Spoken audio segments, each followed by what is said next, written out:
அனைவருக்கும் வணக்கம். சிம்மராசிக்காரர்களுக்கு இனிமேல் தான் மெயின் பிக்சரே என்று சொல்லக்கூடிய வகையிலும் கண்ணுக்கு தெரியாத பெரிய கண்டம் அகன்றுவிட்டது. அது மட்டுமல்லாது முழுமையாக சுபத்துவம் பெறுவது குரு பகவான் 8/5/2024 முதல் ரிஷபராசியில் பலம் பெற போகிறார். 1/5/2024 முதல் குருக்கணிதத்தின்படி ரிஷபராசியில் அமர்ந்தாலும் பூரணத்துவம் பெறுவது 8/5/2024 முதல் தான். எனவேதான் இந்த குரு பயிற்சியில் இனிமேல் தான் மெயின் பிக்சரே என்று சொல்லக்கூடிய வகையிலும் கண்ணுக்கு தெரியாத பல கண்டம் அகன்றுவிட்டது என்று சொல்லக்கூடிய வகையில் நல்ல மாறுதல்கள் ஏற்படுகின்றன. ஏனென்றால் குரு சுக்கிரனின் ஆட்சி வீடான ரிஷபராசியில் சஞ்சரிக்க போகிறார். இந்த வேளையில் மற்ற கிரகநிலைகளின் அமைப்பையும் ஆராய்ந்து பார்க்கும் போது சனி கும்பராசியில் ஆட்சி பலம் பெற்று திகழ்கிறார். புதனை பொறுத்தவரைக்கும் நீட்ச நிவர்த்தி பெற்று மேசராசியில் 7ஆம் தேதி முதல் பலம் பெறுகிறார். சூரியனும் உச்சம் பெற்று சஞ்சரிக்கிறார்.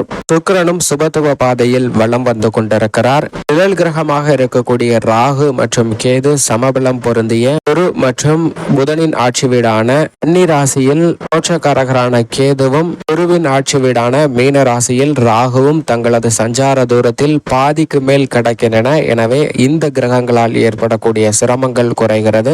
செவ்வாயும் சனியை விட்டு விலகி சுபத்துவ பாதையில் சஞ்சரிக்கிறார். சந்திரனும் பெரும்பாலுமே சாதகமான அமைப்பில் வலம் வருகிறார். எனவேதான் இனிமேல் தான் மெயின் பிக்சரே என்று சொல்லக்கூடிய வகையிலும் கண்ணுக்கு தெரியாத பெரிய கண்டம் அகன்றுவிட்டது என்று சொல்லக்கூடிய வகையிலும் பல மாறுதல்கள் நடைபெற உள்ளன. அதிலும் குறிப்பாக ஒரு மனிதர் தீராத பசியில் துவண்டு போய் கொண்டிருக்கிறான். அவனுக்கு எப்படியாவது உணவு கிடைத்தால் போதும் என்று உணவிற்காக ஒவ்வொரு இடமாக அலைந்து கொண்டு செல்கிறான். உணவகம் ஒன்றில் சாப்பிடலாம் என்று சென்று வரக்கூடிய வேளையில் அவனுக்கு அந்த உணவிற்கான பணம் கையில் இல்லை. தன்னுடைய கையில் பணம் இல்லாததை உணர்ந்து அந்த உணவகத்தில் இருந்து சாப்பிடாமல் வெளிவந்து விடுகிறான். அப்படியே வீதிகளில் நடந்து கொண்டு வரக்கூடிய வேளையில் அருகாமையில் உள்ள ஆலயம் ஒன்றில் அன்னதானம் நடைபெறுகிறது என்பதை கேள்விப்பட்டவுடன் அந்த அன்னதானத்தில் பங்கேற்று நம்மளுடைய பசியை தீர்த்து கொள்ளலாம் என்று முடிவு செய்து அங்கு சென்று நீண்ட வரிசையில் காத்திருந்து உணவை பெறுகிறான். அப்படி அந்த உணவை பெறும்போது அந்த உணவின் மகத்துவத்தை அவன் உணர்கிறான். ஆனால் அந்த உணவை எடுத்துக்கொண்டு சாப்பிடலாம் என்று செல்லும் வழியில் பின்னால் இருந்த ஒரு நபர் அவர் மீது மோதி அந்த உணவை தட்டி விடுகிறார். தற்போதைக்கு அவர் கோபத்தின் உச்சத்திற்கே சென்று விடுகிறார். ஏனென்றால் தீராத பசியில் கொண்டு கொண்டிருக்கும் போது கையில் கிடைத்த உணவால் பசியை தீர்க்கலாம் என்று நினைத்த நிலையில் அந்த உணவும் பறிபோனதே என்ற ஆதங்கத்தில் தன்னுடைய கோபத்தை அங்கு வெளிப்படுத்துகிறார். ஆனால் உண்மையில் நடந்த நிகழ்வு என்னவென்றால் கழுகு ஒன்று தன்னுடைய இறைக்காக பாம்பு ஒன்றை தூக்கி கொண்டு செல்கிறது. பாம்பு அந்த கழுகிடம் இருந்து தப்பிப்பதற்காக தன்னுடைய விஷத்தை அந்த கழுகின் மீது கழுகின் கால்களின் மீது கக்க முயற்சி செய்கிறது. அப்படி முயற்சி செய்யும் போது அந்த விஷத்துளி ஆனது சரியாக இந்த நபர் வாங்கிய உணவில் விழுந்து விடுகிறது. இதை இந்த நபர் அறிந்து கொள்ளவில்லை. ஆனால் பின்னால் இருந்த நபர் யதார்த்தமாக தட்டிவிட்டாலும் கூட இந்த இடத்தில் தற்போதைக்கு பசி தீர்க்க முடியவில்லை என்றாலும் கண்ணுக்கு தெரியாத மிகப்பெரிய கண்டம் அகன்றுவிட்டது என்றுதான் சொல்ல வேண்டும் என்பது உதாரணமாக பார்க்கப்படுகிறது. இது போன்றுதான் நம்மளுடைய வாழ்வில் ஏற்படக்கூடிய சிறு சிறு பிரச்சனைகளை எண்ணி நாம் வருத்தப்படுகிறோம். ஆனால் மிகப்பெரிய சிரமங்கள் நம்மளை விட்டு விலக்கி கிரகநிலைகள் வைத்திருக்கின்றன. எனவே இனி வரக்கூடிய தருணத்தில் இனிமேல் தான் மெயின் பிக்சரே என்று சொல்லக்கூடிய வகையில் பல மாறுதல்களை சந்திப்பதற்கான யோகம் நிச்சயமாக உருவாகி உள்ளது. 5 மற்றும் 8ஆம் இடத்தின் அதிபதியாக இருக்கிறார் குரு. பஞ்சமாதிபதியும் அஷ்டமாதிபதியுமாக இருக்கக்கூடிய குரு பகவான் மிகவும் வலுவாக கர்மஸ்தானம் என்று சொல்லக்கூடிய 10ஆம் இடத்தில் மே 1ஆம் தேதி முதல் நுழைகிறார். எனவே இனிமேல் தான் மெயின் பிக்சர் என்று சொல்லக்கூடிய வகையிலும் இந்த 6 ராசிக்காரர்களுக்கு அமோகமான யோகம் உங்கள் ராசியான சிம்ம ராசிக்கு எப்படி என்று ஆராய்ந்து பார்க்கும்போது பொதுவாக குரு பகவான் நவ கிரகங்களிலே முழு சுப கிரகமாக இருக்கிறார். ஏனென்றால் சுபத்துவ பாதையிலும் தோஷங்கள் ஏற்படாத வகையில் பல்வேறு வகையான நன்மைகளை மனித வாழ்வில் வாரி வழங்கக்கூடிய அற்புதமான கிரகமாக இருப்பவர் குரு மட்டும்தான். எனவேதான் வானியலின் அரசன் என்றும் அழைக்கப்படுகிறாருங்க. நவ கிரகங்களின் தலைவன் என்றும் அழைக்கப்படக்கூடியவர் நிச்சயமாக குரு பகவான் மட்டும்தான். அப்படிப்பட்டவர் மிகவும் வலுவாக இந்த தருணத்தில் மே 1ஆம் தேதி முதல் ரிஷபராசியில் வலுவாக அமரப்போகிறார். அப்படி அமர்வதால் இனிமேல் தான் மெயின் பிக்சரே என்று சொல்லக்கூடிய வகையிலும் இந்த 6 ராசிக்காரர்களுக்கு அமோகமான யோகம் உண்டு என்று சொல்லக்கூடிய வகையிலும் எந்தெந்த நிகழ்வுகள் உள்ளன என்று பார்க்கும்போது முதலாவதாக குரு பகவானுடைய சஞ்சார அமைப்பின் பல்வேறு வகையான நன்மைகள் நிறைந்து கிடைப்பதற்கான யோகம் நிச்சயமாக அவர் சஞ்சரிக்கக்கூடிய 2, 4, 5, 7, 9 மற்றும் 11 ஆகிய இடங்கள்ல நல்ல பலன்கள் நிறைந்து கிடைக்கும். அதிலும் குறிப்பாக இந்த இடங்களிலேயே மிக வலுவாக 9 மற்றும் 11 ஆகிய இடங்களில் உச்சபட்ச வளர்ச்சியை அள்ளி கொடுப்பாருங்க. இதற்கு காரணம் முழு சுபகிரகமாக இருக்கக்கூடிய குரு மிக வலுவாக அமரும் போது அதிர்ஷ்ட யோக வாய்ப்புகளை நேர் வழியில செல்வ செழிப்பையும் முன்னேற்றத்தையும் நிறைந்து கொடுக்கக்கூடிய ஒரு வல்லமை பெற்றவராக இருக்கிறார். அந்த வகையில் முதன்மையான அதிர்ஷ்ட யோகம் நிறைந்த முதல் ராசியாக இந்த குரு பயிற்சி 2024-25 எந்த ராசி அமைகிறது என்று பார்த்தால் நிச்சயமாக அது கன்னி ராசி தான். ஏனென்றால் கன்னி ராசிக்காரர்களுக்கு 9ஆம் இடத்தில் மிகவும் வலுவாக அமர்ந்து சஞ்சரிக்க போகிறார். குரு 9 என்றால் உச்சபட்ச வளர்ச்சி நிறைந்து கிடைக்கும். இந்த தருணத்தில் சனி 6 ஆட்சி பலம் பெற்றிருக்கிறார். ராகு மற்றும் கேதுவின் அமைப்பு சாதகமற்று இருந்தாலும் கூட மிக வலிமை வாய்ந்த குரு மற்றும் சனி ஆகிய 2 கிரக நிலைகளும் கன்னிராசிக்காரர்களுக்கு மிகவும் சாதகமாக வள வருவது அதிர்ஷ்ட யோகத்தை அள்ளி கொடுக்கக்கூடிய ஒரு அற்புதமான தருணமாக அமைந்துள்ளது என்பதை தெளிவாகவும் துல்லியமாகவும் உறுதிப்படுத்துகிறாருங்க. இரண்டாவது மிக முக்கியமான ராசியாக பார்க்கப்படுவது கடகராசி. அஷ்டம சனியின் ஆதிக்கம் இருந்தாலும் நிழல் கிரகங்களான ராகு வலுவாக 9ஆம் இடத்திலும் கேது 3ஆம் இடமான தைரியஸ்தானத்திலும் சஞ்சரிக்கக்கூடிய வேளையில் ராசியின் ராஜயோகாதிபதியாக இருக்கக்கூடிய குரு பகவான் கடகராசிக்காரர்களுக்கு லாபஸ்தானத்தில் அமர்வது உச்சபட்ச வளர்ச்சியை நிறைந்து கொடுக்கக்கூடிய ஒரு அமைப்பாகவும் அஷ்டம சனியின் பாதிப்புகள் விலகி உறவுகளுக்கிடையே பலம் பெறுவது மட்டுமல்லாது பொருளாதார ரீதியான சிக்கல்களும் விலகுவதற்கான நல்ல பல சந்தர்ப்பங்கள் நிறைந்த ஒரு தருணமாக கடகராசிக்காரர்களுக்கு மிகவும் சிறப்பாக அமைகிறது. அடுத்ததாக மேசராசி. மேசராசிக்காரர்களுக்கு ஜென்ம ராசியை விட்டு குரு விலகி தனஸ்தானம், குடும்பஸ்தானம், வாக்குஸ்தானம் என்று சொல்லக்கூடிய 2இல் அமர்வதால் எண்ணிலடங்காத நன்மைகளை சந்திப்பதற்கான சூழல் நிச்சயமாக உருவாகியுள்ளது. அடுத்த 1 ஆண்டுகளுக்கு சுமார் அதிரடியான பல சுப நிகழ்வுகளும் இல்லத்தில் மகிழ்ச்சியும் இரட்டிப்பாவதற்கான யோகம் நிறைந்த ஒரு தருணமாக தான் பார்க்கப்படுகிறது.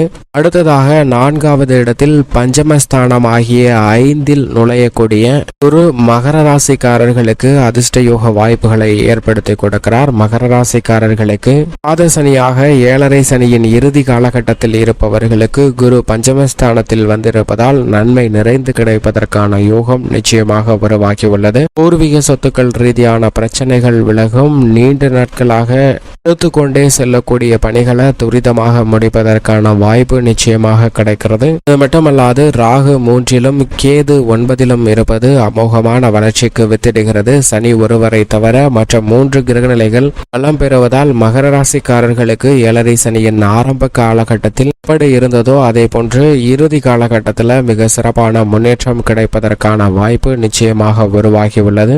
5வது ராசியாக விருச்சக ராசி. விருச்சக ராசிக்காரர்களுக்கு சப்தமஸ்தானம், கலஸ்தரஸ்தானம் என்று எதிர்பார்ப்புகளை பூர்த்தி செய்யக்கூடிய 7ஆம் இடத்தில் வலுப்பெறுகிறார். எனவே எதிர்பார்ப்புகள் அனைத்தும் அமோகமாக நடைபெறுவதற்கான யோகம் இந்த தருணத்தில் உண்டு. அதிலும் கலஸ்தரஸ்தானம் வலுப்பெறுவதால் திருமணம் உள்ளிட்ட பல்வேறு வகையான சுப நிகழ்வுகள் வாழ்வில் மிக அதீதமாக சந்திப்பதற்கான யோகம் மற்ற ராசிக்காரர்களை விட கடகராசிக்காரர்களுக்கு அதீதமாக உண்டு என்பதை குரு உறுதிப்படுத்துகிறார். மட்டுமல்லாது விருச்சக ராசிக்காரர்களுக்கும் சப்தமஸ்தானத்தில் அமர்ந்திருப்பதால் நிறைந்து கிடைப்பதற்கான யோகம் இந்த தருணத்தில் உண்டு. இந்த 5 ராசிக்காரர்களுக்கு அமோகமான வளர்ச்சியும் 6வது ராசியாக கும்ப ராசிக்கு சுகஸ்தானத்தில் நுழைவதால் 3ஆம் இடமான சகாயஸ்தான பாதிப்புகள் விலகி நல்ல முன்னேற்றம் கிடைக்கும். ஏனென்றால் மற்ற கிரக நிலைகளின் அமைப்பு சாதகமற்ற ஒரு அமைப்பாக தான் பார்க்கப்படுகிறது.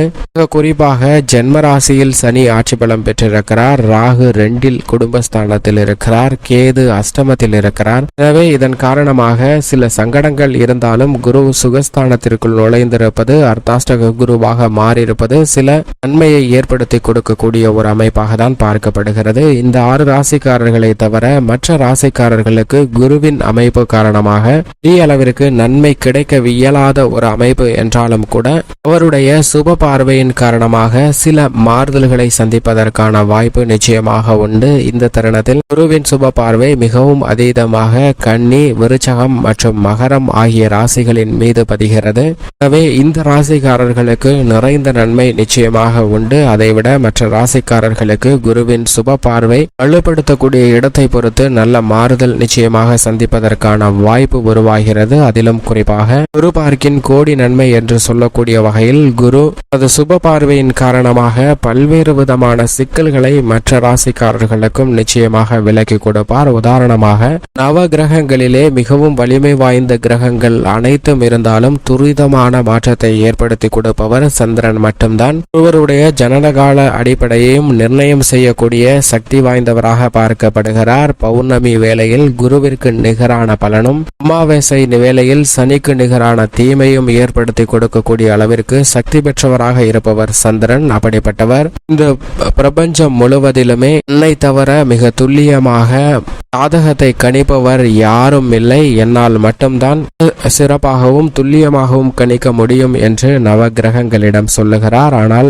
நவ கிரகங்களும் அதை பெரிதாக வாக்குவாதம் செய்யாமல் ஏற்றுக்கொள்கின்றன. ஆனால் குருவிற்கு மட்டும் ஒரு சந்தேகம், அது எப்படி சாத்தியம் என்று ஒரு வினாவை எழுப்புகிறார். உடனே என் மீது சந்தேகமா? உங்களுடைய சந்தேகத்தை நிவர்த்தி செய்கிறேன், ஏதாவது ஜாதகத்தை கொடுங்கள், அதை நான் துல்லியமாக கணித்து சொல்கிறேன் என்று கேட்க குருவும் ஒரு ஜாதகம் ஒன்றை கொடுக்கிறார். அந்த ஜாதகத்தை பார்த்த சந்திரன், இந்த ஜாதகத்தின்படி இந்த குழந்தை பிறந்து ஒரு வருடத்திலேயே தன்னுடைய ஆயுள் காலம் முடிகிறது. சரியாக ஒரு வருடம் முடியக்கூடிய வேளையில் ஒரு பாம்பு ஒன்று தீண்டி அந்த குழந்தை இறக்க போகிறது. அந்த பாம்பு அந்த குழந்தையை தீண்டி விட்டு செல்லும் வழியில் கம்பியில் மாட்டி அந்த பாம்பும் இறந்து போக போகிறது என்று குருவிடம் சந்திரன் கணித்து சொல்கிறார். இதை கேட்ட குரு, சரி இது நடக்கிறதா என்று பார்ப்போம் என்று அந்த குழந்தை பிறந்ததற்கு பிறகு அப்படியே நாட்கள் சென்று கொண்டிருக்கின்றன. சில மாதங்கள் கடந்து அந்த ஒரு வருடத்தை நிறைவு செய்யக்கூடிய தருவாய் வந்தது. அப்போது சந்திரன் வந்து இன்னும் சில மணி நேரங்கள்ல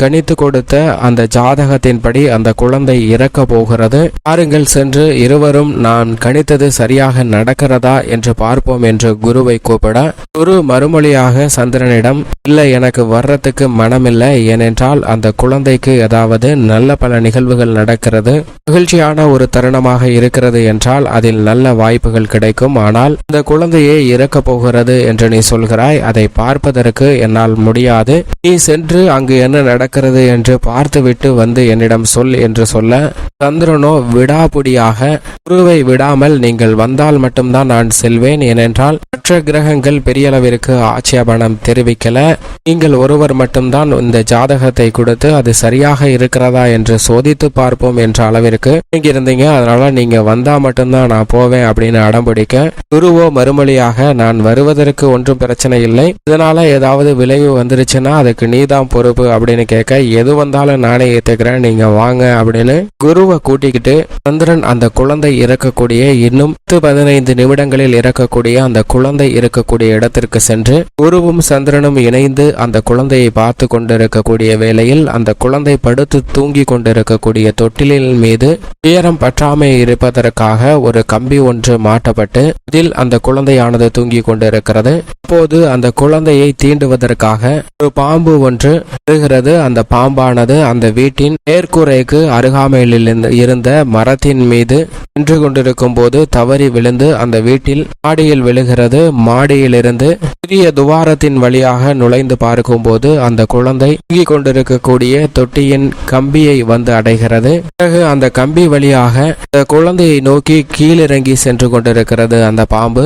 குழந்தை தூங்கி விழித்து கொண்டால் விளையாடட்டுமே என்று பிரிகோள் வைத்து அதில் பொம்மை மாட்டி விட்டிருந்தன. ஆனால் அந்த பொம்மை அருந்து கீழே விழுந்து விட்டது. அப்போது அந்த மேலே தொங்கிக் கொண்டிருந்த பாம்பும் அந்த பிரிகோளின் மீது வந்து விழுகிறது. குழந்தை விழித்து அந்த பாம்பு பிரிகோளின் மீது ஆடுவதை பார்த்து சிரிக்கிறது. இதை பார்த்த சந்திரன் குருவிடம், இன்னும் சில வினாடிகள்ல அந்த குழந்தையின் உயிர் போக போகிறது, இந்த குழந்தை மிகவும் அதிர்ஷ்டசாலிதான், ஏனென்றால் சிரித்து கொண்டே இறக்க போகிறதே என்று சொல்ல, இந்த குழந்தையை தீண்டுவதற்காக கீழே சுத்தி இறங்கிய பாம்பு திடீரென தொட்டிலை விட்டு மேலே ஏறி கம்பி வழியாக அருகில் இருந்த துவாரத்தின் வழியாக வீட்டை விட்டு வெளியே சென்று திரும்பவும் தான் வசித்த மரத்திற்கு அடியில் சென்று விழுகிறது. இதை பார்த்த சந்திரனுக்கு ஒரே அதிர்ச்சி.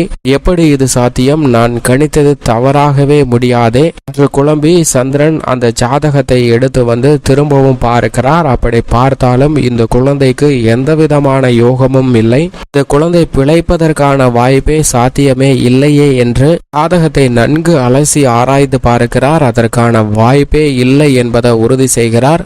மட்டுமல்லாது அந்த குழந்தையை தீண்டிய ஜீவராசியான பாம்பும் இறந்துவிடும், ஆனால் அதுவும் உயிர் பிழைத்து விட்டது என்ற குழப்பம் சந்திரனுக்கு ஏற்பட்டு குருவிடம் ஜாதகத்தை காட்டி இந்த குழந்தை பிழைப்பதற்கு எந்த வழியுமே கிடையாது, குரு பார்வை கூட இல்லை, எப்படி இந்த குழந்தை பிழைத்தது என்று கேட்க குருவோ மறுமொழியாக சொல்கிறார். கடைசியாக என்ன சொன்னாய் என்று கேட்க சந்திரன் குரு பார்வை கூட இல்லையே என்று சொன்னேன் என்று சொல்ல, ஜாதகத்தில் குரு பார்வை இல்லை என்றால் என்ன, நான் தான் நேரடியாகவே பார்த்து கொண்டிருக்கிறேன் என்று குரு சொன்னார். அப்போதுதான் சந்திரனுக்கு புரிகிறது, குருவின் பார்வை ஜாதகத்தில் இல்லை என்றாலும் நாம் தான் வம்பாக இழுத்து கொண்டு குருவின் பார்வை குழந்தையின் மீது பட வைத்து அதனுடைய ஆயுள் மட்டுமல்ல அந்த பாம்பு என்ற ஜீவராசியின் ஆயுளையும் நாம் உயர்த்திருக்கிறோம் என்பதை உணர்ந்து கொள்கிறார். இதைதான் குரு சந்திர யோகம் என்று சொல்வார்கள். குருவும் சந்திரனும் இணையும் போது வாழ்வில் ஏற்படக்கூடிய இக்கட்டான பல சிரமங்கள் கூட விலகுவதற்கான வாய்ப்பு நிச்சயமாக கிடைக்கும். இது மட்டுமல்லாது குருவின் சுப பார்வை கிடைத்தால் பல்வேறு வகையான பிரச்சனைகள் சிரமங்கள் தவிடுபடியாகும். இப்படிப்பட்ட ஒரு அமைப்பு தான் மிக வலுவாக கிடைக்கிறது. இந்த தருணத்தில் சாதகமற்ற அமைப்பாக இருக்கக்கூடிய மீன ராசி 3ஆம் இடத்தில் குரு இருந்தாலும் அவருடைய சுப பார்வையால் சில சிரமங்கள் நிச்சயமாக குறையும். அதே போன்று 6ஆம் இடமாகிய தனுசு ராசி, இந்த 2 ராசிக்குமே குரு அதிபதியாக இருக்கிறார். எனவே பெரிய அளவிற்கு சிக்கல்களை சந்திக்க வேண்டிய ஒரு சூழல் ஏற்படாது. ஆனால் அதே சமயம் அஷ்டமஸ்தானமாக துலாம் ராசிக்காரர்களுக்கு பார்க்கப்படுகிறது. எனவே சற்று கூடுதல் கவனம் தேவைப்படுகிறது. பாக்கியஸ்தானம் பொதுவாக இருந்தாலும் கூட ஜன்மஸ்தானமாகிய 10ல் சிம்ம ராசிக்காரர்களுக்கு குரு இருப்பதால் தொழில் ரீதியாக சற்று கூடுதல் கவனம் தேவை. மிக முக்கியமாக மீன ராசிக்காரர்களுக்கு விரயத்தில் இருந்தாலும் அவை சுப விரயங்களாக மாறும். எனவே பெரிய அளவிற்கு சிரமத்தை சந்திக்க வேண்டிய ஒரு சூழல் இல்லை. ஏனென்றால் சனி உட்பட மற்ற கிரகநிலைகள் பெரும்பாலும் சாதகமாக வெற்றிருக்கின்றன. ஆனால் ரிஷப ராசிக்காரர்களை பொறுத்தவரைக்கும் ஜென்மத்தில் குரு இருப்பதால் சற்று கூடுதல் கவனத்துடன் இருக்க வேண்டும். இருப்பினும் குருவின் சுப பார்வை 5, 7, 9 ஆகிய இடங்களை வலுப்படுத்துவதால் சில சிக்கல்கள் விலகும். இருந்தாலும் இந்த 6 ராசிக்காரர்கள் சற்று கவனத்துடன் இருந்தால் நல்ல பலன்களை நிறைந்து பெற முடியும். உங்களுடைய ராசியான சிம்ம ராசிக்காரர்களுக்கு ராசியின் அதிபதியான சூரியனின் நட்பு கிரகமாக இருப்பவர் குரு. அப்படிப்பட்டவர் கர்மஸ்தானம் தொழில் ஸ்தானம் என்று சொல்லக்கூடிய 10ஆம் இடத்தில் வலுவாக அமர்வது சற்று சாதகமற்ற அமைப்பு என்றாலும் கூட ஜென்ம குரு போன்ற பாதிப்புகள் நிச்சயமாக ஏற்படுவதற்கான வாய்ப்பு இல்லை. இருந்தாலும் இந்த தருணத்தில் தொழில் ஸ்தானத்தை வலுப்படுத்தக்கூடிய குரு பகவானின் அமைப்பு காரணமாக தொழில் ரீதியாக அதிரடியான மாற்றங்களை சந்திப்பதற்கான சூழல் உண்டு. இதை செய்தாலும் எடுத்தோம் கவர்த்தோம் என்று செய்துவிட வேண்டாம். நிதானமாக சிந்தித்து செயல்படுவது நல்ல பலனை நிறைந்து கொடுக்கக்கூடிய ஒரு அமைப்பாக பார்க்கப்படுகிறது என்பதை தெளிவாக உறுதிப்படுத்துகிறாருங்க குரு. 10ஆம் இடத்தில் குரு இருப்பது வற்றாத கடலும் வற்றும் என்று சொல்லக்கூடிய வகையில் சில சிரமங்களை சந்திப்பதற்கான சூழல் உண்டு. ஆனால் மற்ற கிரகநிலைகளின் அமைப்பு சாதகமற்று இருந்தால்தான் அது சாத்தியம். இப்படி பார்க்கும்போது இந்த தருணத்தில் கண்டச்சனியாக சனி சஞ்சரித்துக் கொண்டிருக்கிறார். அதே போன்று ராகு அஷ்டம ராகுவாக இந்த வருடம் முழுவதும் ஆதிக்கம் செலுத்த போகிறாருங்க. குரு பயிற்சி காலகட்டம் முழுவதும் குடும்பஸ்தானத்தில் கேது சஞ்சரிக்கிறார். எனவே மற்ற கிரகநிலைகளை ஆராய்ந்து பார்க்கும் போது குருவின் அமைப்பும் சற்று சாதகமற்று செல்லக்கூடிய வேளையில் மிகவும் மோசமாக இருக்கக்கூடிய ஒரு தருணமாக தான் பார்க்கப்படுகிறது. எனவே இந்த தருணத்தில் சிம்ம ராசிக்காரர்களுக்கு மிக அதீத கவனம் நிச்சயமாக தேவை. ஆனால் குரு பார்க்கின் கோடி நன்மை என்று சொல்லக்கூடிய வகையில் குருவின் சுப பார்வை 2, 4, 6 ஆகிய இடங்களை வலுப்படுத்துகிறது. 2ஆம் இடமாகிய தனஸ்தானம் குடும்பஸ்தானத்தை குரு பகவானின் சுப பார்வை பார்வை பதிவதால் நிச்சயமாக குடும்பத்தில் வருமானம் உயரக்கூடிய வகையில் தொழில் ரீதியான அதிரடியான மாறுதல் உண்டு. கண்டச்சனியின் ஆதிக்கம் நிறைந்திருக்கக்கூடிய இந்த வேளையில் மிகப்பெரிய சிரமம் ஒன்றை சந்தித்து அதிலிருந்து மிக அற்புதமான வளர்ச்சி பெறக்கூடிய வாய்ப்பை பெறுவதற்கான யோகமும் இந்த தருணத்தில் குருவின் அமைப்பால் உண்டு. தனஸ்தானம் வலுப்பெறுவதால் கொடுக்கல் வாங்கல் சிக்கல், கடன் சார்ந்த தொல்லைகள் விலகுவதற்கான யோகம் உண்டு. ஏனென்றால் 6ஆம் இடத்தை 9ஆம் பார்வையால் பார்ப்பதால் கடன் சார்ந்த தொல்லைகள், ஆரோக்கிய தொல்லைகள் முற்றிலுமாக குறைவதற்கான நல்ல பல வாய்ப்புகளும் சந்தர்ப்பங்களும் தொழில்துறை, உத்தியோகம் சார்ந்த பணிகளில் நிறைந்து கிடைக்கிறது. சுகஸ்தானத்தை வலுப்படுத்துவதால் இல்லத்தில் பல்வேறு வகையான சுப நிகழ்வுகள் இந்த தருணத்தில் நடைபெறுவதற்கான அதிர்ஷ்ட யோக வாய்ப்புகள் நிறைந்து கிடைக்கக்கூடிய ஒரு தருணமாக பார்க்கப்படுகிறது. பெண்மணிகளின் நலனுக்கு பொறுப்பேற்ற முக்கியமானவராக இருப்பவர் குரு தொழில் ஸ்தானத்தில் இருப்பதால் சுய தொழில் புரிதல் மற்றும் உத்தியோக ரீதியாக எதிர்பாராத பல மாற்றங்களை சந்திப்பதற்கான வாய்ப்பு பெண்மணிகளுக்கு உண்டு. மாணவர்களின் கல்வியில் நல்ல முன்னேற்றம் கிடைக்கும். பெரிய அளவிற்கு எந்த பாதிப்பும் இல்லை. விவசாயம் சார்ந்த பணிகளை சற்று கடினமாக உழைக்க வேண்டிய ஒரு சூழல் உண்டு. கடினமாக உழைத்தாலும் அதற்கு ஏற்றபடி விளைச்சலும் வருமானமும் அமோகமாக உயரக்கூடிய ஒரு தருணமாக பார்க்கப்படுகிறது. கலைத்துறை, அரசியல் துறை சார்ந்த பணிகளில் மிக பிரம்மாண்டமான வெற்றி வாய்ப்பை நிறைந்து வருவதற்கான அதிர்ஷ்ட யோக வாய்ப்புகள் நிச்சயமாக உண்டு என்பதை குரு, சுக்கிரன் ஆகிய கிரகநிலைகள் உறுதிப்படுத்துகின்றன. மேலும் சாதகமாக மாற்றிக்கொள்ள நிச்சயமாக சிம்மராசிக்காரர்கள் குரு பயிற்சி துவங்கியவுடன் ஆலங்குடி திருத்தலம் சென்று குரு பகவானை தரிசித்து வாருங்கள். நல்ல பலனும் முன்னேற்றமும் தங்களுடைய வாழ்வில் நிச்சயமாக நிறைந்து கிடைக்கும்.